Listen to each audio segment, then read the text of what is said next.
Gempa magnitudo 7,7 yang mengguncang Nagekeo membuat panik ribuan warga yang ada di kota Mbae, bahkan sejumlah warga terpaksa menyelamatkan diri dengan berlari ke pegunungan dan pebukitan. Sementara di Kabupaten Kepulauan Selayar, Sulawesi Selatan, warga di sejumlah pulau terdekat mengalami kepanikan dan mengungsi ke tempat yang lebih tinggi. Dan untuk informasi selengkapnya, kita sudah tersambung bersama dengan rekan-rekan, ada Iva Musdalifa dari Kabupaten Kepulauan Selayar, Sulawesi Selatan, dan juga ada Ignatius Kunda di Kabupaten Nagekeo dan Fernandinus Rabu di Kupang. Kita terlebih dahulu bergabung dengan Iva yang ada di Kabupaten Kepulauan Selayar.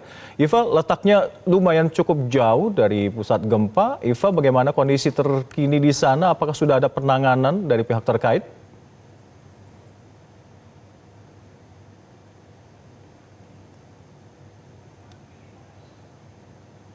Ya,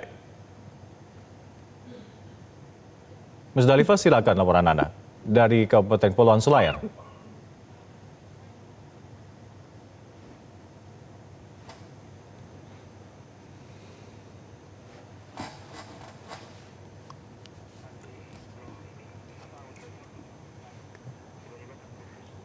Iya, kita masih terus mencoba bergabung dengan Musdalifah di Kabupaten Kepulauan Selayar.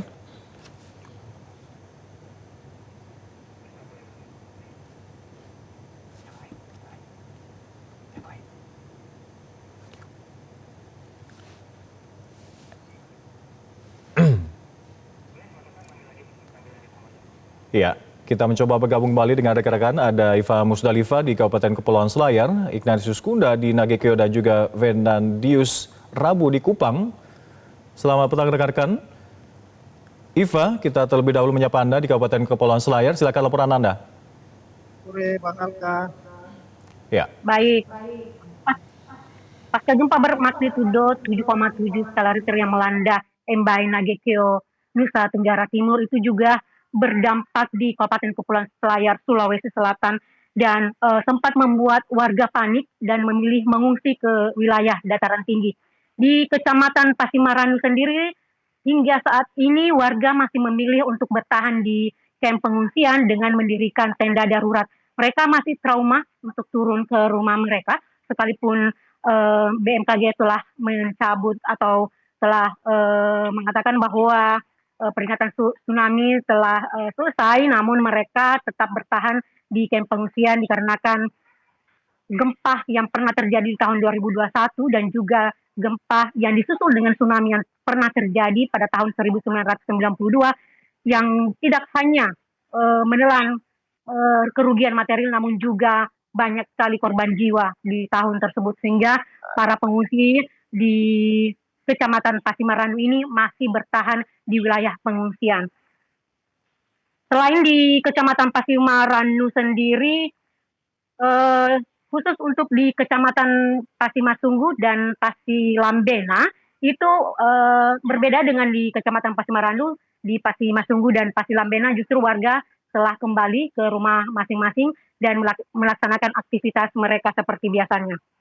Hingga kini BPBD Selayar masih melakukan inventarisasi terkait jumlah rumah rusak yang terdampak gempa. Kendala yang dihadapi untuk mengumpulkan data karena sinyal di wilayah pulau yang terdekat dengan lokasi gempa yang saat ini masih terganggu, sehingga pihak BPD masih kesulitan untuk mengumpulkan data baik korban maupun dengan jumlah rumah rusak. Sementara khusus di Kecamatan Pasimasunggu sendiri, data yang diperoleh dari pemerintah setempat menyebutkan di wilayah Maminasa terdapat satu jembatan ambruk yang merupakan akses utama warga penghubung antar desa. Saat ini pemerintah setempat juga telah mengupayakan untuk pembangunan jembatan darurat yang terbuat dari batang pohon kelapa. Selain itu sekitar ada 22 rumah warga rusak di dua desa, yakni Desa Teluk Kampe sebanyak 14 rumah dan Desa Labuang Pamajang sebanyak 8 rumah. Selain itu 4 bagan nelayan rusak berat, 1 bagan tenggelam, serta 2 perahu nelayan mengalami kerusakan berat. Kerusakan diduga terjadi akibat tsunami kecil yang terjadi pasca gempa yang terjadi pagi tadi. Sementara untuk korban terkonfirmasi saat ini ada 1 orang yang mengalami luka saat berlari keluar dari rumahnya ketika gempa terjadi. Pihak BPBD Kabupaten Selayar juga telah menghimbau warga untuk tidak panik dan tetap meningkatkan kewaspadaan karena gempa susulan yang masih terus terjadi. BPBD juga menghimbau warga yang masih mengungsi untuk kembali ke rumah masing-masing. Berdasarkan rilis BMKG sendiri hingga kini telah terjadi 199 kali gempa susulan di pusat gempa dengan magnitudo yang naik turun susulan terbesar tercatat mencapai 0 skala Richter. Demikian. Ya, baik Iva, terima kasih laporan Anda melaporkan langsung dari Kepulauan Selayar dan kita beralih ke Nagekeo, NTT, ada Ignatius Kunda di sana. Bagaimana kondisi terkini pasca gempa saat ini dan pengenangan dari pihak terkait? Ya, bisa saya laporkan dari Kota Mbai, Ibu Kota Kabupaten Nagekeo.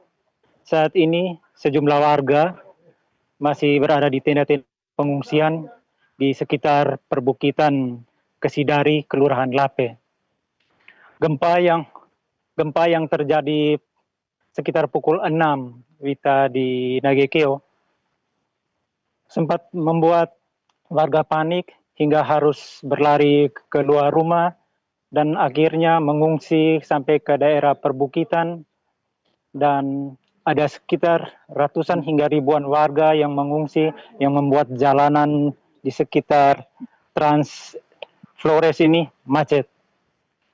Selain kemacetan ataupun warga yang mengungsi, warga di pesisir terutama di Desa Nangadaro dan Desa Marpokot sempat terjadi tsunami kecil dengan ketinggian air antara 1 sampai 2 meter yang menghanyutkan sejumlah perahu motor ataupun beberapa peralatan-peralatan nelayan di sekitar pesisir, dan juga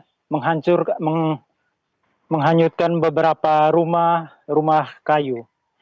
Di Desa Nangadaro dan Desa Marpokot sendiri banyak merupakan perkampungan nelayan, walaupun rumah-rumah kebanyakan sebagian besarnya terbuat dari kayu, ada sebagian rumah warga juga yang hanyut ataupun ambrol akibat material-material yang terbawa dari pasang air atau tsunami kecil tersebut.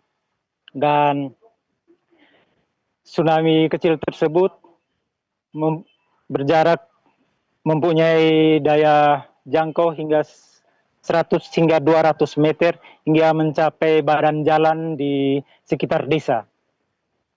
Dan dari laporan yang dari hasil pantauan di lapangan, ada satu korban yang tertimpa reruntuhan yang akhirnya harus dirawat di Rumah Sakit Umum Daerah Airamo. Dan ketika saya langsung ke Rumah Sakit Umum Daerah Airamo, terlihat bahwa banyak pasien harus keluar ruangan dan dirawat oleh beberapa petugas medis di luar ruangan dengan membentang tenda dengan peralatan seadanya. Dan di Nagekeo sendiri, sejak pukul 6, khususnya di Kota Mbai, sejak pukul 6 hingga pukul 5 tadi, listrik di Kota Mbai putus sehingga masyarakat agak kesulitan untuk mengakses jaringan ketika mau menghubungkan dengan beberapa keluarganya, kemudian dengan jaringan internet yang sedikit terganggu, sehingga kesulitan bagi warga untuk saling berkomunikasi ataupun pemerintahnya sendiri untuk berkoordinasi soal kerusakan-kerusakan yang terjadi. Hingga kini kami media ataupun para jurnalis belum menerima informasi resmi berapa jumlah kerusakan ataupun korban jiwa, namun hanya sebatas pantauan di lapangan. Beberapa korban luka akhirnya dirawat sendiri oleh keluarganya, dan beberapa pasien yang sebenarnya ikut rawat inap di Rumah Sakit Umum Daerah Airamo harus keluar secara mandiri kembali ke rumahnya masing-masing, karena sebagian petugas medis ketika saya berkunjung di Rumah Sakit Umum Airamo banyak yang juga berlari atau mengungsi. Dan hingga sore ini masih terasa beberapa gempa susulan dan warga masih bertahan di tenda-tenda. Dan warga membutuhkan akses untuk air bersih atau juga air minum, sebab warga sangat kesulitan untuk membeli air minum disebabkan sebagian toko-toko ataupun kios-kios yang biasanya menjual air minum sengaja ditutup oleh para pemiliknya. Ya, demikian yang bisa saya laporkan dari Mbak Ina Gekeo. Kebutuhan air bersih sangat diperlukan oleh para warga yang ada di Nagekeo di sana. Terima kasih Ignatius Kunda. Kita beralih ke Fernandus Rabu yang ada di Kupang. Seperti apa kondisi terkini di sana dan juga penanganan dari pihak-pihak terkait. Silakan laporan Anda. Ya, Alka, dapat saya laporkan bahwa pasca terjadinya gempa bumi yang berkekuatan 7,7 skala Richter yang berpusat di Kabupaten Bai, Nagekeo, bahwa sejak siang tadi pihak pemerintah, dalam hal ini pemerintah Provinsi Nusa Tenggara Timur, telah menggelar rapat bersama Forkopimda, dan siang tadi Gubernur NTT didampingi sejumlah Forkopimda, Bapak Kapolda NTT bersama Komandan Korem Wirasakti Kupang serta seluruh jajaran mendatangi lokasi dan siang tadi sudah tiba di Kabupaten Sika untuk memantau langsung kondisi terkait dampak kejadian gempa yang terjadi pada pagi tadi. Dan informasi yang dapat saya laporkan bahwa untuk perkembangan data terakhir yang disampaikan langsung oleh Bapak Gubernur siang tadi bahwa data sementara ada sebanyak 33 orang yang meninggal dunia, di mana jumlah korban yang meninggal dunia paling banyak ditemukan di Kabupaten Manggarai dan Manggarai Timur. Juga ada beberapa warga di Kabupaten Sika maupun Kabupaten Nagekeo. Dan barusan juga dapat saya dapatkan informasi bahwa ternyata sudah berkembang menjadi 38 jiwa yang meninggal dunia. Dan untuk korban yang luka-luka sendiri sampai saat ini masih dikumpulkan datanya karena sudah mencapai puluhan warga yang mengalami luka-luka akibat kejadian gempa pagi tadi. Dan dari pihak pemerintah sendiri dalam keterangan resminya yang disampaikan saat menggelar rapat bersama pihak Forkopimda, bahwa saat ini fokus penanganan bencana oleh pemerintah Provinsi NTT adalah melakukan evakuasi terhadap warga, membersihkan material serta mendirikan posko-posko termasuk dapur-dapur lapangan untuk membantu warga yang kesulitan air bersih maupun kesulitan kebutuhan pokok lainnya.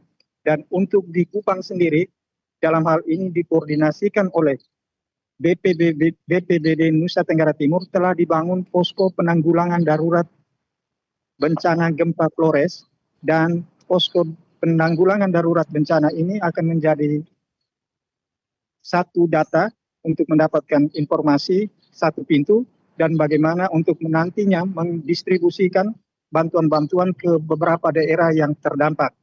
Dan sampai saat ini dari pihak BPBD sendiri masih mengumpulkan data dan informasi terkait dampak dan juga jumlah korban jiwa maupun korban luka-luka akibat gempa.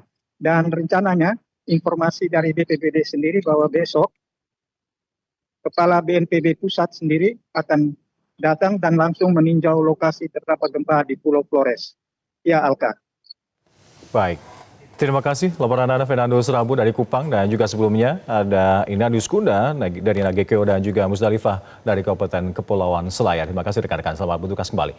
Jelajahi cara baru mendapatkan informasi. Download Metro TV Extend sekarang.